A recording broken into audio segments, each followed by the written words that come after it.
विधानसभा चुनाव को लेकर प्रचार प्रसार जोरों पर है। वहीं इसी बीच बीजेपी चुनाव में मुख्यमंत्री चेहरे की घोषणा नहीं करेगी और जल्द ही उम्मीदवारों के नाम की घोषणा करेगी। बीजेपी के इस फैसले पर पूर्व मुख्यमंत्री और आप के राष्ट्रीय संयोजक अरविंद केजरीवाल ने तंज कसा। उन्होंने कहा, बिना दूल्हे की बारात है, चेहरा क्यों नहीं दे रही है बीजेपी, किसके नाम पर लड़ रहे हैं, जनता जानना चाहती है।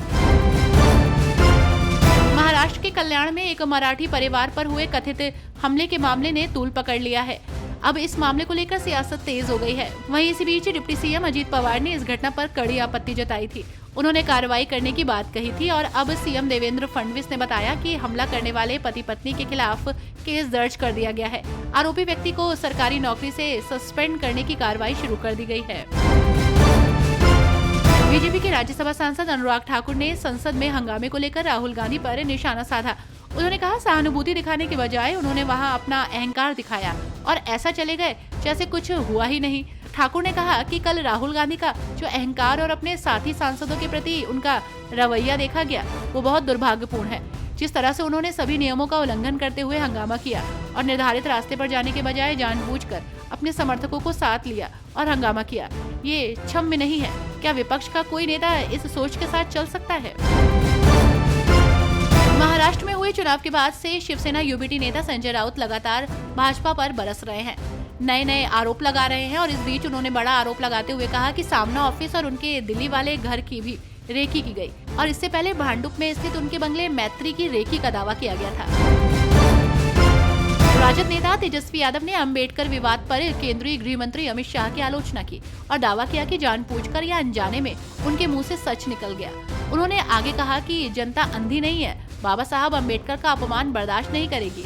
तेजस्वी यादव ने कहा कि बेकार का एफआईआर ये अमित शाह के बाबा साहब अंबेडकर पर दिए गए बयान के मुद्दे को भटकाने की साजिश है।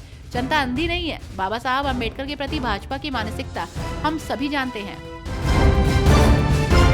राहुल गांधी पर दर्ज हुई एफआईआर को लेकर हिमाचल प्रदेश के मुख्यमंत्री सुक्खू ने बड़ा बयान दिया और इसकी आलोचना की। उन्होंने कहा कि राहुल गांधी सच्चे मन से देश सेवा करते आ रहे हैं।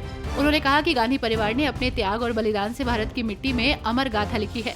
उनका रक्त इस देश के कण कण में समाया हुआ है। माननीय नेता प्रतिपक्ष राहुल गांधी पर झूठे आरोप लगाकर भाजपा ने उनकी छवि को धूमिल करने का प्रयास किया है।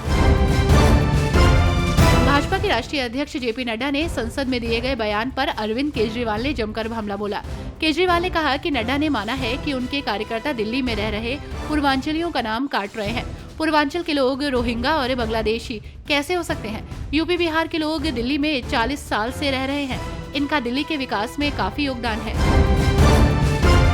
हरियाणा के पूर्व मुख्यमंत्री और इंडियन नेशनल लोकदल के अध्यक्ष ओम प्रकाश चौटाला का आज हरियाणा के गुरुग्राम शहर में देहांत हो गया। वो 89 साल के थे।